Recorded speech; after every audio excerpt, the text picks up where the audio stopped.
Welcome to Hood Champion Boxing Sports. In boxing, you find a way to win or you find a way to lose. Hey, look, man, there's a lot of rumors going on right now.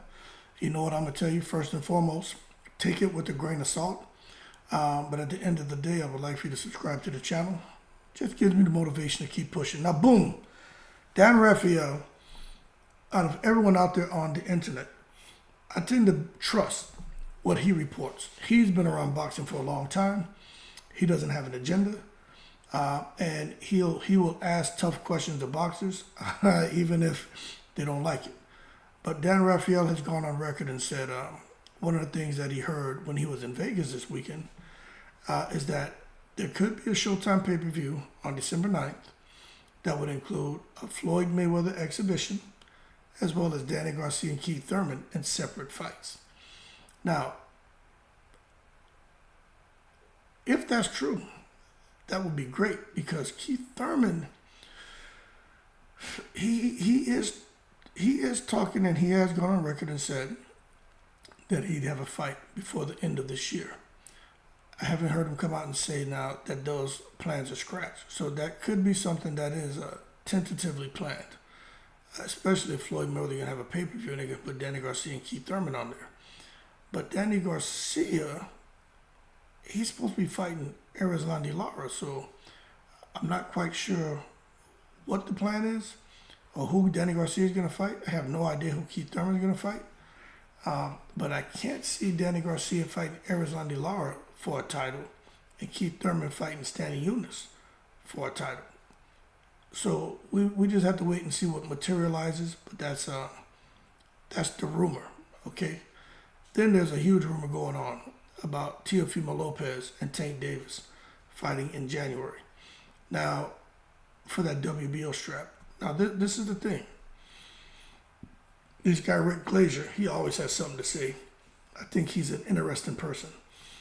And I know people have their opinions about Rick Glazier and how he feels about PBC. But he came out and he's saying that don't believe the rumors that are circulating about Teofimo Lopez facing Tank Davis sometime early next year. Now, what I would say is to Rick Glazier that he should hold his horses and stop taking it to the stupid. Because I don't think he knows one way or the other who's doing what, especially when it comes to a PBC fighter. And I don't know if anyone on ESPN will really trust him with letting him know what's going on behind the scenes with their fighters. But who knows, Rick Glazier may be part of the secret society and be the guy who's there behind the dashboard, kind of controlling everything in boxing. But what I will say is I would not be surprised if a fight like that's made, because there's history between Gervonta Davis and Teofimo Lopez. Gervonta Davis said, his team said it is a huge fight. People are going to be shocked to find out who it is and what's going on. And Tank Davis has come out and said, I'll see y'all early next year. He's not fighting the end of this year. So when you take a look at what's out there for Tank Davis, when his trainers say it's a huge fight, people are going to be shocked. That doesn't sound to me like, let me just pull this up so I can intelligently speak, right? I may have to adjust the size. I'm going to pull something up and let's just try to figure out what we're talking about here. Okay, so when they talk about a huge fight, a huge name for Tank Davis, okay, let's just take a look at something, because we're gonna sit here, man, in a kind of process of elimination and just see if we can narrow it down to what would be considered a huge fight, huge name. Okay, now let me adjust this real quick. Boom. Okay, so now we're here at 135. Maybe a little bit more. Okay, now we're here at 135. We know Tank is not fighting Devin Haney. Tank not fighting Lomachenko. Lomachenko seems to be out. Cruz isn't a huge fight. Nothing people are going to be shocked about. Ryan Garcia's already happened. Shakur Stevenson has something going on with De Los Santos, which I'm not so sure. I'm not so sure what happens in that fight where De Los Santos can scrap. Frank Martin's not a huge fight. Zepeda, not necessarily a huge fight. Cambosos, no. Hughes, no. Murataya, no. When you come down here and take a look, Gervonta Davis is in that WBA column. So when you look, for Gervonta Davis, and he'd be defending against guys in this WBA column. We talked about a few of these guys already. There's no big names there. So when you bubble up now to 140, right, and you take a look at 140, Teofimo Lopez is a huge name.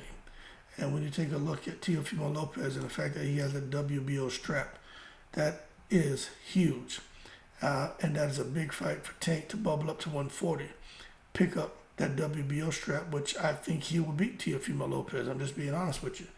And then now what you would have is Tank as a 140-pound champion at the WBO, Matias, Regis Prograis, Rolly Romero. The uniqueness of where Regis Prograis is he's fighting Devin Haney. Now, if Devin Haney beats him, then look what you have. You have Tank Davis if he fights Thurman, he beats him. You'll have Devin Haney if he beats Regis, Rolly Romero, and then Subriel and Matias. Who knows what the hell? It looks like a fight was just announced for what's his name, Ryan Garcia. If Ryan Garcia can get past him, maybe he gets in there with Matias, or maybe now, whether it's Gervonta Davis, Devin Haney, or Rolly, if Rolly can get through the winner of Howard Davis and Barroso again, then now you get somebody to fight Matias and possible unification. So what you could see happening there at 140 is 135-pounders who are bubbling up, and now the same guys who are making the 135-pound division interesting, well, now they're at 140 making it interesting. So essentially it's almost like they're kind of following or chasing after each other. But when you look at the other fighters at 140, remember it's supposed to be a huge fight. Josh Taylor's not there. Prograis's busy. Ramirez is not a huge fight. Matias is not a huge fight. Catterall's not. Barbosa, Zepeda, Russell, Ergashev, Martin. None of those are huge fights. But when you talk about Teofimo Lopez, that's a big name. That's a huge fight. And that's outside of those names, there's really no one that I would consider a huge fight. But we know Teofimo Lopez is because everyone knows him. So when you come back down here for Gervonta Davis, what's a huge fight? Because he's not going to be jumping all over the IBF, WBO, and WBC. He's going to be right in this WBO column. Cruz, Zepeda, Martin, Lomachenko. Look, I think it is Teofimo Lopez, but I don't know. And the fact that Rick Glazier is out here trying to, basically say that that's not true, makes me believe that there is, and he's just trying to do a little bit of collateral damage because the word got out, and they don't like that. But again, take it with a grain of salt because I don't know that for a fact, but I heard it as well. That, it is circulating, and I think it's true. But we'll find out soon enough. Somebody else is going to talk, and it ain't going to be Rick Glazier. It's going to be somebody from the camp. And somebody's going to slip up in an interview and say it. And then we're going to find out. But boy, oh boy, who wins between Tank Davis and Teofimo? I personally think Tank tranquilizes them. But that's me. That being said, y'all keep cool. Shout out to the veterans. Looks like we can finally see Keith Thurman back in that ring. Danny Garcia doing something. And Teofimo against Tank Davis. Those are good fights to end the year and then start off the year on the right foot. Y'all keep cool. I'm in the breeze.